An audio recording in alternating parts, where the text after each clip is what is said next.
오늘 우리에게 주신 하나님의 말씀은 시편 1편의 말씀 되겠습니다. 교독하고 마지막 절은 합독하겠습니다. 복 있는 사람은 악인들의 꾀를 따르지 아니하며 죄인들의 길에 서지 아니하며 오만한 자들의 자리에 앉지 아니하고 오직 여호와의 율법을 즐거워하여 그의 율법을 주야로 묵상하는도다. 그는 시냇가에 심은 나무가 철을 따라 열매를 맺으며 그 잎사귀가 마르지 아니함 같으니 그가 하는 모든 일이 다 형통하리로다. 악인들은 그렇지 아니하며 오직 바람에 나는 교와 같도다. 그러므로 악인들은 심판을 견디지 못하며 죄인들이 의인들의 모임에 들지 못하리로다. 무릇 의인들은 길은 여호와께서 인정하시나 악인들의 길은 망하리로다. 아멘. 1년 만에 다시 돌아왔습니다. 오늘 우리에게 주신 하나님의 말씀, 복 있는 사람이라는 제목으로 함께 은혜를 나누고자 합니다. 시편의 기자들은 늘 하나님과 함께 교제하고 또 하나님과 끊임없이 대화하는 사람들입니다. 즐거울 땐 하나님을 찬양하고 힘이 들 땐 하나님을 향해 부르짖으며 하나님께 매달립니다. 이런 곳 성경의 활자 속에서 말씀으로만 존재하시는 하나님이 아니라 살아계신 지금도 살아서 역사하시는 하나님과 인격적으로 소통하고 있는 진정 복 있는 사람의 모습이라고 할 수 있겠습니다. 이 시편 1편은 전권 150편의 서시이자 전권의 주제를 담고 있는 엑기시 중의 엑기스라고 합니다. 핵심 중의 핵심이라고 할 수 있는 거죠. 과연 우리는 오늘의 제목처럼 복 있는 사람이 맞을까요? 아니면 어떤 땐 복이 있었다가 곧잘 없어지는 그런 사람은 아직 마음의 한구석에 설마 그 마음에 가려져 있다면 이는 아주 심각한 문제가 아닐 수 없습니다. 요즘 아이들 보면 부모들의 관심과 사랑 속에 온갖 좋은 것은 다 누리고 있으면서도 그것이 진정 복인 줄 전혀 모르고 그저 핸드폰 게임에 푹 빠져서 말리는 엄마에게 불만과 불편함을 쏟아내고 있습니다. 이 또한 시간이 지나서 그들도 어른이 되어서 세상을 자기 힘으로 헤쳐가야 할 때가 되어서야 그 어린 시절이 얼마나 행복한 복된 삶이었나를 깨닫게 되지만 이미 아침 안개에 사라지듯 세월은 흘러갔습니다. 그래서 명심보감에 이런 말이 있죠. 소년 이노 항랑성하니 일촌 광음이 불가경이라. 소년은 이노 빨리 늙기 쉽고 세월이 금방 간다는 소리입니다. 늙기 쉽고 학업은 이루기 어렵나니 항랑성하니 일촌광음 1분 1촌 1초 1분을 귀히 여기나 일촌광음이 불가경이라. 귀히 여기지 말라는 것입니다. 이미 많은 것이 주어졌지만 주어진 복을 전혀 깨닫지 못하고 어쩌면 자기 벽장 속에 수백억 원이 들어있는데도 그 사실을 전혀 모른 채 그저 주머니 속에 들어있는 만원짜리 딸랑 한 장만 그 기억 속에 있다면 내가 느끼는 복은 그 사람이 느끼는 복은 딸랑 만원어치의 복밖에 되지 않는다는 것입니다. 오늘 보면 3절 말씀에 그는 시냇가에 심은 나무가 철을 따라 열매를 맺으며 그 잎사귀가 마르지 아니함 같으니 그가 하는 일이 다 형통하리로다. 그는 시냇가에 심은 나무다. 그가 가르치는 게 누굽니까? 네, 복 있는 사람입니다. 복 있는 사람은 시냇가에 심은 나무와 같다는 것입니다. 시냇가에 심은 나무. 이 성경이 기록된 팔레스타인 지역은 건기와 우기가 뚜렷하지만 그런 지역으로 이른 비와 늦은 비가 다 합쳐서 강수량이 1년에 300mm 뿐이 안 됩니다. 그러니까 30cm죠. 이에 비해서 우리나라는 어느 정도입니까? 2000mm 정도 됩니다. 2000에서 3000 사이. 어떤 때는 폭풍이가 지날 때는 더 덜기도 하고 게임이 안 됩니다. 7배 내지 한 10배가 더 많이 우리가 내리고 있는데도 잘 살기 좋은 나라인지 잘 모른다는 것입니다. 그래서 건기에는 물이 말라버리는 그 팔레스타인 지역을 와디라 이름하여서 간혈천, 마를 때는 쫙 말라버리고 올 때는 석회로 흘러버리는 그런 경향이 있다는 것입니다. 그런데 외적으로 나뭇잎이 푸르르며 철을 따라 열매 맺는 나무가 있는데 그게 바로 시냇가에 심기운 나무입니다. 그래서 이 나무는 우리가 스스로 심어서 세운 나무가 아닌, 우리가 성경 히브리 원전을 보면 수동태적 표현으로 옮겨 씌워진 나무라고, 옮겨 심은 나무가 아니라 옮겨 심어지는 나무. 누구에 의해서요? 하나님에 의해서 심겨진 나무라는 것입니다. 이는 우리 인생 마르지 않는 생수의 강으로 지금도 보호하여 주시고 인도하여 주신다는 것을 말씀하십니다. 이에 반하여 경제적으로 어렵고 하루하루 살아가기도 힘든 사람은 복이 없는 자일까요? 세상적인 눈으로 바라보는 평가하는 것은 아주 위험한 일이 아니겠습니까?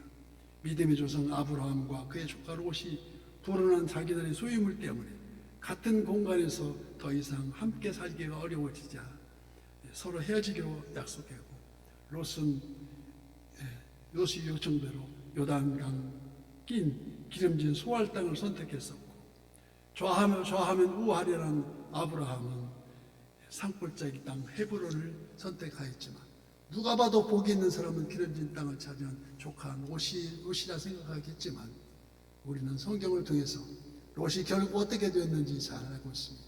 모든 재물을 다 남겨두고 쏟아지는 유황불을 피해서 겨우 몸만 빠져나온 그들에 비하면 내 씨가 크게 번성하여 하늘의 별과 같고 바닷가 모래알 같이 큰 복을 받게 되리라 하는 아브라함이 견주어서 과연 누가 더 큰 복을 받은 자입니까?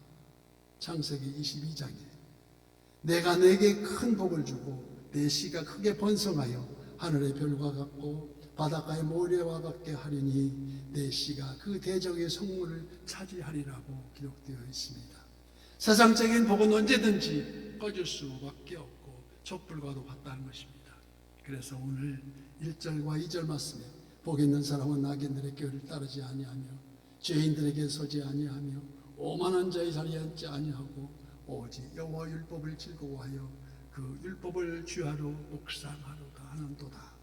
여기서 우리가 잘 생각해야 됩니다. 그러나 이 부분을 일반적인 사람들은 쉽게 오해를 하곤 합니다. 어떤 오해입니까?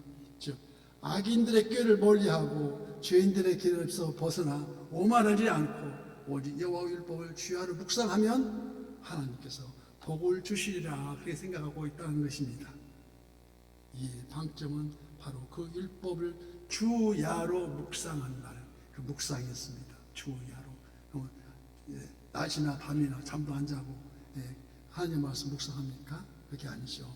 그래서 묵상이라는 것은 영어로는 meditate, 되새김질한다는 것입니다. 소가 염을 한꺼번에 먹고 나서 조용할 때 되새김질했을 때 씻고 또 씻으면서 그 말씀이 무슨 말인가? 여호와의 말씀이 즐겁고 기도하는 것이 즐겁고 오직 주의 말씀을 마음에 새기는 것이 기쁘고 행복하게 생각되는 자, 그 행위 자체가 복이라는 것입니다. 그렇게 하면 복을 준다는 게 아니고 그 행위 자체가 그렇게 하지 못하는 자가 대부분이기 때문에 목회자도 하루에 쉬지 않고 묵상하는 사람이 드물더라는 것입니다. 그래서 더 이상 죄를 지키기 싫고 죄를 지으면 마음이 불안해서 돌아서고 싶고 오직 여호와 율법을 즐거워하여 하나님 말씀을 자꾸 더 듣고 싶은 그런 마음. 그래서 민수기 6장에 그런 마음에게 하나님이 어떤 복을 주시는지 기록해 놓았습니다. 민수기 6장에 여호와는 내게 복을 주시고 너를 지키시기를 원하며 여호와는 그 얼굴을 내게 비추사 은혜 베푸시기를 원하며 여호와는 그 얼굴을 내게로 향하여 드사 평강 주시기를 원하노라.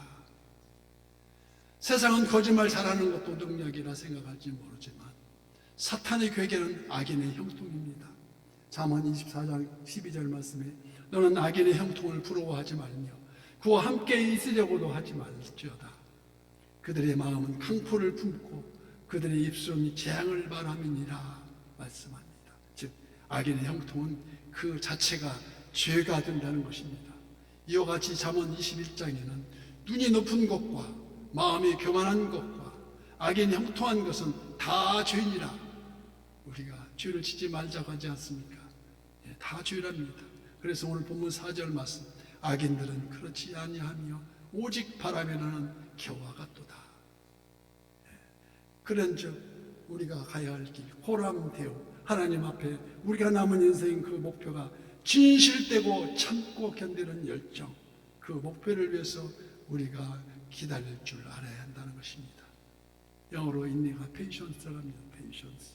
그리고 열정을 패션, 비슷하지 않습니까? 패션이나 페이션스나 이 두 단어는 라틴어 파시오에서 파생된 견디어내다라는 의미로 인내 없이는 열정 또한 있을 수 없다는 것입니다. 어떤 열정입니까? 다급하지 않고 기다리는 열정. 다윗은 특히 기다렸습니다. 잠깐 기다린 것이 아니고 오래 기다렸습니다. 그래서 시편 40편에 보면 내가 여호와를 기다리고 기다렸더니 귀를 기울이사 나의 부르짖음을 들으셨도다. 나를 기가 막힐 웅덩이와 수렁에서 끌어올리시고 내 발을 반석 위에 두사 내 걸음을 견고하게 하셨도다고 찬양하고 있습니다. 식물학자의 말을 빌리면 식물은 밤 어둠 속에서 가장 왕성하게 성장한다고 합니다. 식물이 성장하는 데 필요한 영양소를 만들어내는 시간은 밝은 대낮이지만 줄기가 자라고 잎이 넓어져서 꽃봉오리가 맺도록 하는 세포 증식을 위해서는 절대적으로 밤의 정적이 꼭 필요하다고 합니다. 밤을 지나고 나야 꽃이 핀다는 게 아니겠습니까? 그렇듯 인생은 기다림입니다. 노아는 120년 동안이나 산 위에 방주를 세우면서 하나님의 뜻을 성취되기를 기다렸습니다. 노아가 기다릴 수 없었더라면 하나님의 뜻을 나타낼 수 없었을 것이 아니겠습니까? 지금도 하나님은 우리의 기다림을 통해서 하나님의 뜻을 나타내시고자 여기 선한 윷 교회가 부흥의 길로 가는 길, 그 길목에 서서 우리를 사용하고 계시는 줄 믿습니다. 아멘. 그래서 독일의 시성 괴테는 서두르지 않는다. 그러나 쉬지도 않는다. 그런 말을 남겼습니다. 기다린다는 것은 자신의 일에 대해서 최선을 다한다는 의미이고 그 결과를 기다린다는 기다림은 오직 주님께서 맡기신 삶을 의미하는 것입니다. 종교개혁자 마틴 루터는 이 시편 1편을 그 말씀을 작은 성경이라고까지 표현하고 있습니다. 그렇다면 악인은 어떤 사람입니까? 하나님 되신 사람을 믿으며 그 마음이 하나님으로부터 떠나 있는 자를 악인이라고 합니다. 그래서 하나님이 인간에게 내리시는 가장 무서운 형벌을 하도 보다 못해서 본체마치 한 육이라고 표현합니다. 육이. 이를 쉽게 설명하면 우리가 흔히 볼 수 있는 유기견을 예로 들 수가 있습니다. 주인이 보호하고 있을 때는 그 애완견을 철을 따라서 요즘에는 옷도 입히고 또 호강에 겨워서 그런데도 자꾸 밖으로 뛰쳐나가려고 합니다. 그러나 그 주인의 속박이 싫어서 만약 집을 뛰쳐나가는 유기견이 된다는 것입니다. 어쩌면 하루 이틀 정도는 그 개가 자유로울지 모르지만 그 후에는 배가 고파지고 드디어 천덕골이 떠돌이 유기견으로 전락되어서 그만 흉측한 몰골로 뒷골목 쏘다니면서 음식 찌꺼기 통을 뒤지고 다니고 그 몰골이 아주 험악합니다. 이처럼 인간도 하나님의 자녀에게를 포기한다면 이 또한 처참한 유기 상태로 몰락하고 만다는 것입니다. 무릇 하나님을 기쁘시게 저와 성도님의 삶이 오늘 본문 6절 말씀같이 무릇 의인들의 길은 여호와께서 인정하시나 악인들의 길은 망하리로다. 사순절 다시 오실 주님을 기리며 십자가 보혈의 능력, 십자가의 도가 멸망하는 자들에게는 미련한 것이요 구원받는 우리에게는 하나님의 능력이라. 그 능력을 가지고 우리가 항상 이렇게 복 있는 사람이 되어서 하나님의 마음에 합한 잘했다 칭찬받는 선한 뉴스의 모든 지체가 되시길 예수님 이름으로 간절히 축복합니다.